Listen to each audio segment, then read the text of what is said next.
Comment on peut être ensemble dans cette spécificité, reconnue, affirmée, sans avoir besoin que l'autre soit la même chose que moi, s'acceptant dans nos différences. Aujourd'hui, le monde n'est pas capable de faire l'unité des valeurs. Ce qu'il est capable, c'est de faire une unité au travers d'une valeur. Il s'agit de respecter. Exactement. Il s'agit d'être ensemble dans nos différences. Exactement.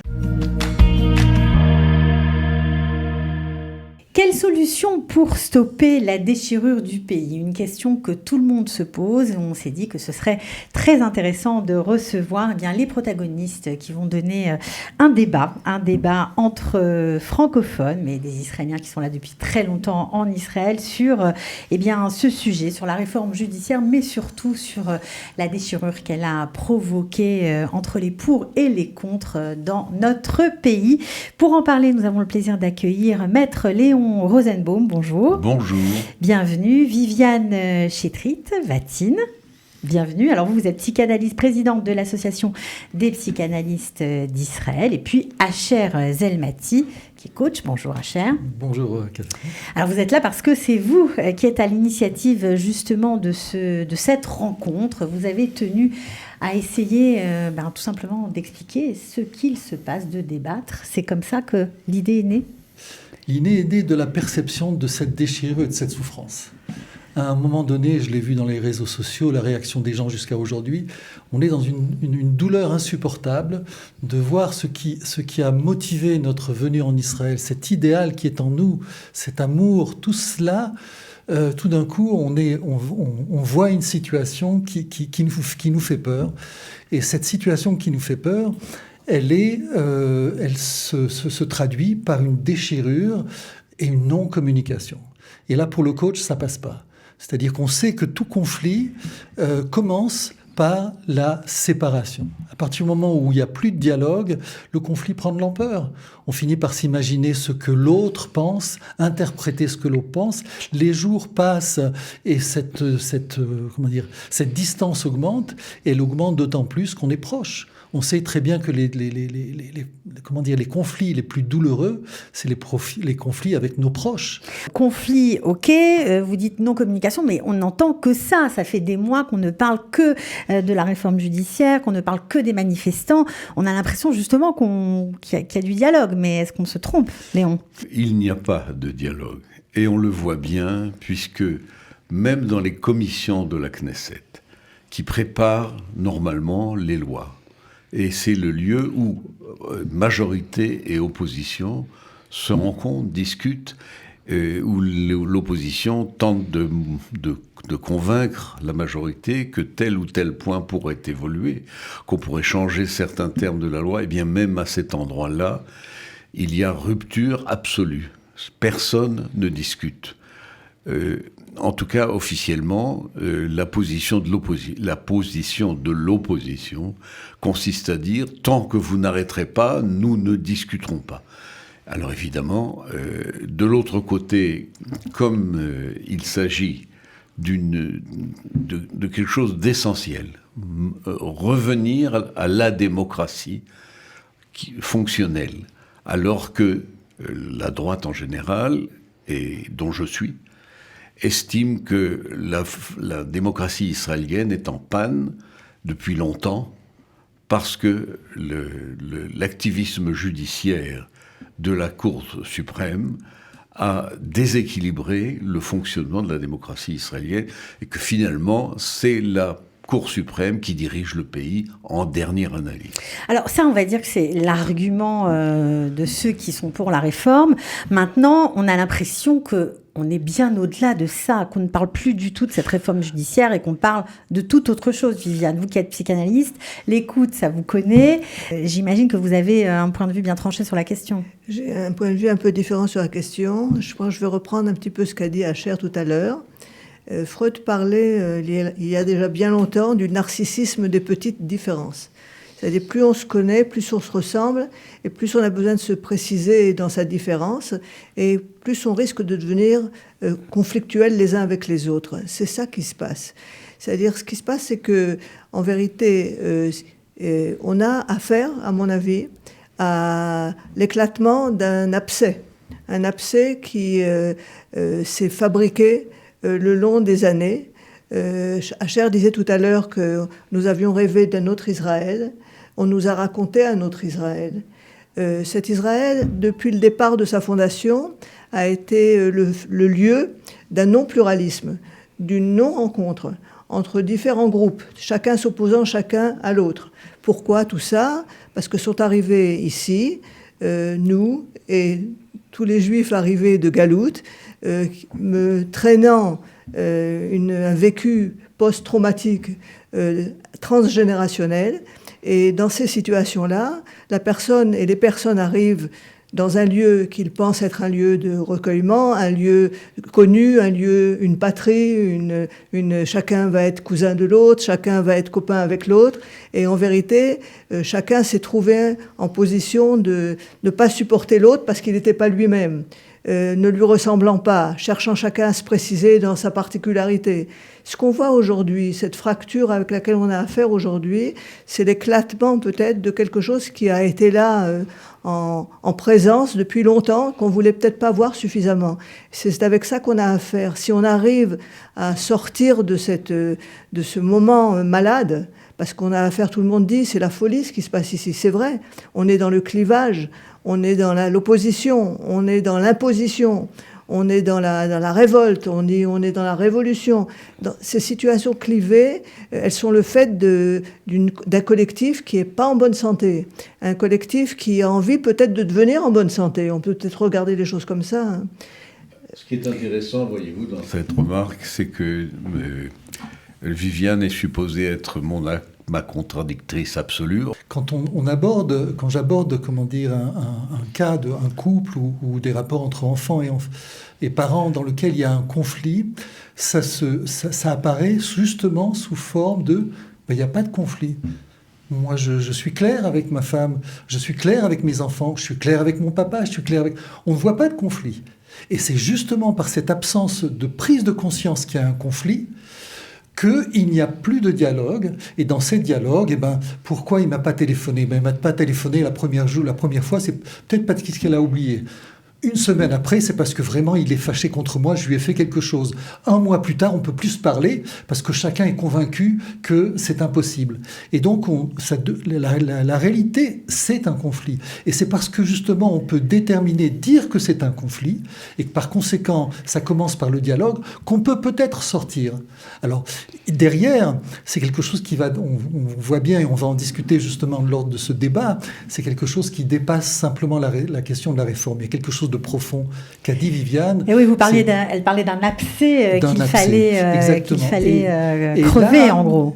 Et là, il y a quelque chose de particulier, ça a été aussi dans l'initiative de cette conférence, c'est particulier par rapport justement à la spécificité des Israéliens francophones.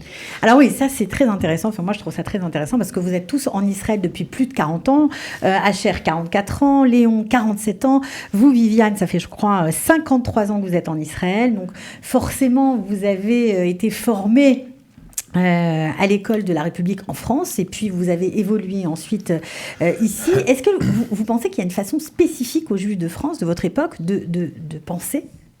Oui, je pense qu'il y a une spécificité aux Juifs de France de penser. Je ne sais pas si c'est la même aujourd'hui. Et je pense aujourd'hui aux Juifs de France arrivés plus récemment en Israël. Je ne suis pas sûre qu'on a la même histoire et la même formation. Je pense que nous sommes arrivés ici alors que nous étions tous étudiants à l'époque de 68, c'est-à-dire peu de temps avant la guerre des 6 jours ici. On était aussi suite à la guerre d'Algérie, c'est-à-dire que tous avons été à la fois témoins de ce qui s'était passé pendant la guerre d'Algérie et après la guerre d'Algérie, et ensuite témoin de ce qui s'est passé pendant la révolution estudiantine en 68. Or, nous sommes des générations, chez les Ashkénazim en particulier, qui sont soit des enfants de parents qui ont passé par la Shoah, ça c'est pour ce qui est des Ashkénazim. Pour ce qui sont des Sfaradim, ils étaient passés donc par l'Algérie, l'arrivée en France, etc., etc. On a vécu tout ça, et arrivé en Israël, et se rendre compte qu'il n'y a pas moyen de vivre ensemble, parce que c'était vraiment déjà ça dès le départ. Hein. Ça veut dire quoi? Là, vous parlez de quoi? De la scission entre Ashkénazes et séfarades? Aussi, bien évidemment, bien aussi. On parlait du fait qu'on est tous sur la base de un peu la pensée de Manitou, le fait qu'on a appartenu d'une manière ou d'une autre à des mouvements de jeunesse très influencés par les EI en France, qui était un mouvement tout à fait pluraliste, qui permettait de vivre ensemble, religieux, non religieux, sfaradim, eshkenazim, etc., avec une ouverture d'esprit, un intérêt pour un judaïsme ouvert, un judaïsme qui réfléchit, un judaïsme qui pense. Et notre arrivée en Israël nous a confrontés chacun à sa manière à la problématique de différence entre Sfarad et Ashkénaz. Moi, je suis dans une perspective encore plus particulière parce que moi, j'ai pris le nom de mon mari qui s'appelle Chetrid, qui est un nom marocain, clairement, alors que je suis d'origine tout à fait ashkénaze. Et en tenant à garder ce nom Viviane Chetrit, j'ai pu ressentir sur moi-même comment les Sfarades étaient accueillis et non accueillis dans ce pays en 68 et 69. Hein. Donc c'est ça, d'après vous, qui ressort, c'est toutes les questions identitaires qui n'ont pas été réglées, qui prennent le propos de la réforme et pour s'opposer, c'est ça, pour sortir. C'est rien d'autre que la recherche de l'unité à travers les hommes. Et c'est le principe même du peuple juif. Shema Israël, Hashem Elokeinu, Hashem Echad.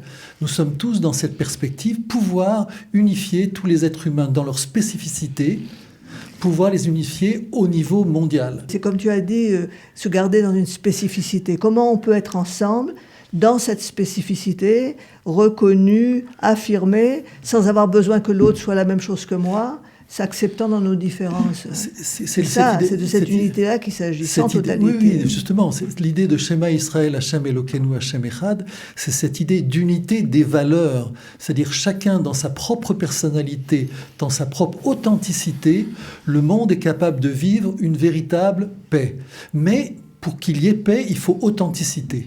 Or, aujourd'hui, le monde, et en particulier en Israël, parce que c'est vraiment la résonance, la concentration de toutes ces différentes identités, cette difficulté à établir une unité, parce qu'aujourd'hui, le monde n'est pas capable de faire l'unité des valeurs. Ce qu'il est capable, c'est de faire une unité au travers d'une valeur. Alors, la valeur française, la valeur américaine.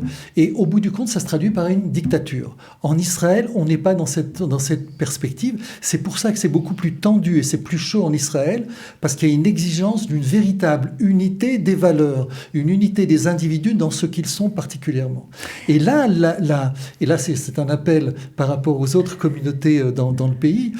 Les Israéliens francophones ont un rôle principal, primordial, justement dans cette crise, dans cette capacité d'unifier que nous sommes dans notre identité. Le fait d'avoir rassemblé cette identité venue de l'islam, venue d'Afrique du Nord, cette identité française, culturelle, révolutionnaire, philosophique, cette identité ashkénaze, séfarade, bref, on a une certaine capacité et il faut la mettre à englober ce qui est différent de nous, c'est ça? Il ne s'agit pas d'englober, justement. Ok.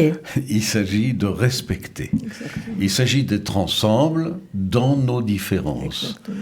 Et bien entendu, il y a dans la dimension française quelque chose de particulier.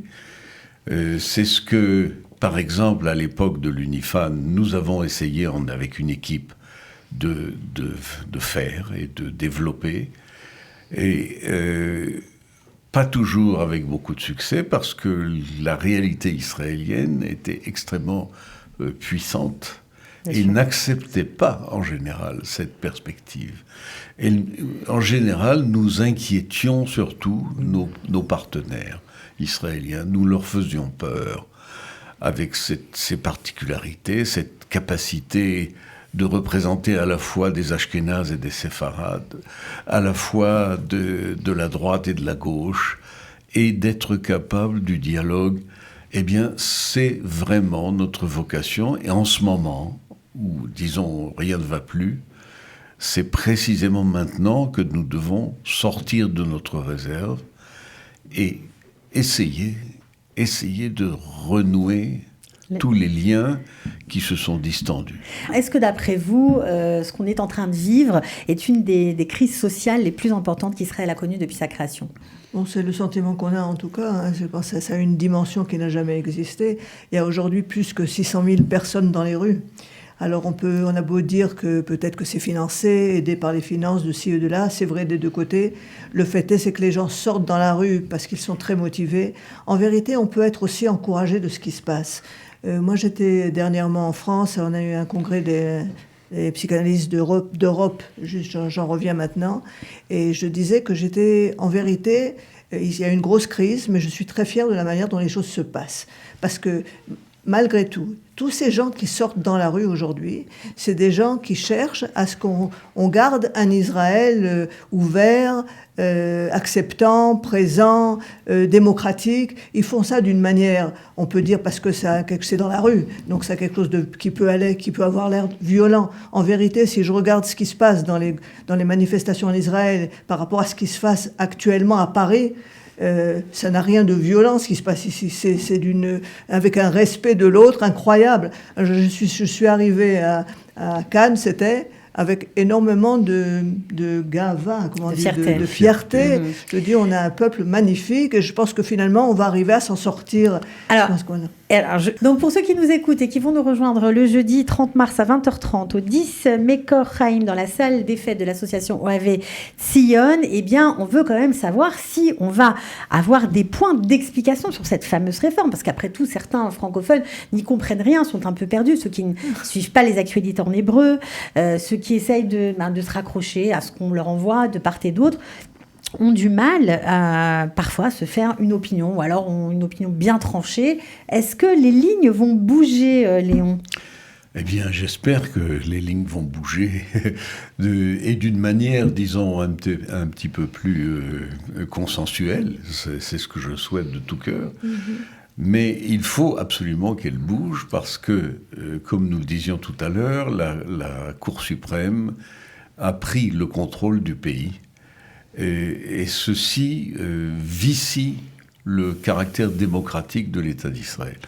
Alors, en réalité, la première réforme, et c'est ça qui est finalement le plus surprenant, est extrêmement bénigne. Il s'agit d'une modification de la composition, une légère modification de la composition de la commission qui désigne les juges.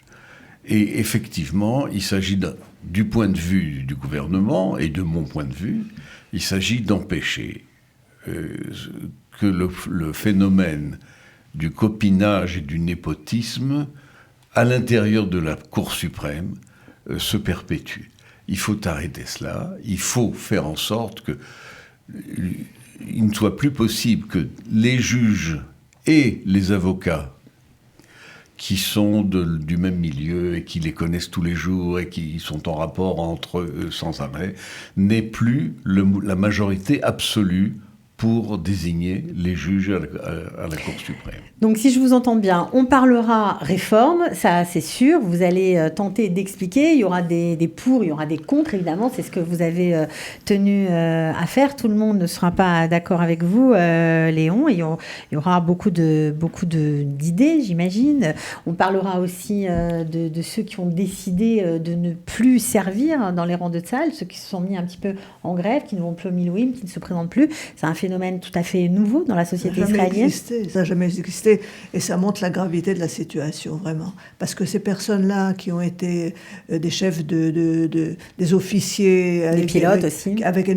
Qui sont encore avec énormément de responsabilités, qui ont donné leur vie, qui ont perdu des enfants, etc., qui se sont donnés à fond, corps et âme, à Israël, et un sentiment que... Comment ils peuvent continuer à donner corps et âme en Israël s'ils n'ont plus confiance dans ceux qui les gouvernent. C'est de ça qu'il s'agit aujourd'hui. Il y a une perte de confiance violente et c'est extrêmement déstabilisant. L'objet de cette émission, c'est vraiment de donner envie à ceux qui nous écoutent d'aller prendre du temps pour vous écouter un peu plus longuement, pour que chacun ait face au public le temps de déployer ses arguments, d'expliquer et surtout qu'il y ait une prise de conscience du public. Exactement, qu'il y ait une prise de conscience, qu'on accepte qu'on est rentré dans un tourbillon, un cercle vicieux d'interprétation. il y a différentes opinions, mais je me rappelle une réaction d'une femme qui avait un conflit avec son mari qui me disait « je me tue à lui dire ». Et donc, il ne m'écoute pas. Et la situation était bloquée. C'est-à-dire qu'à partir du moment où on commençait à dire « l'autre ne m'entend pas », il y a ici un problème. Peut-être qu'on ne se parle pas comme il faut. Peut-être qu'on ne met pas les choses qui étaient derrière les mots, vraiment les choses sur la table. Alors, on parle de manipulation. C'est sûr qu'il faut remettre les choses en place. De quoi on parle? Qu'est-ce qu'il y a derrière les mots? Les mots de dictature, contre la démocratie. Tout ça, nous devons, en tant que Français, parce que nous avons cette capacité culturelle de pouvoir décoder les choses, de faire ce travail de décodage et de s'apercevoir petit à petit, en écoutant l'autre, qu'on s'aperçoit que finalement, non seulement on est frères, on a peut-être une vision un peu différente, mais on est, comme tu disais, c'est-à-dire qu'au bout du compte, on est d'accord sur pas mal de choses. Et en fait, c'est ce qui s'est passé quand on a travaillé la conférence. On s'aperçoit que sur beaucoup de choses, on est d'accord, mais... Et ça rassure, c'est-à-dire tout d'un coup, il y a un poids qui nous tombe.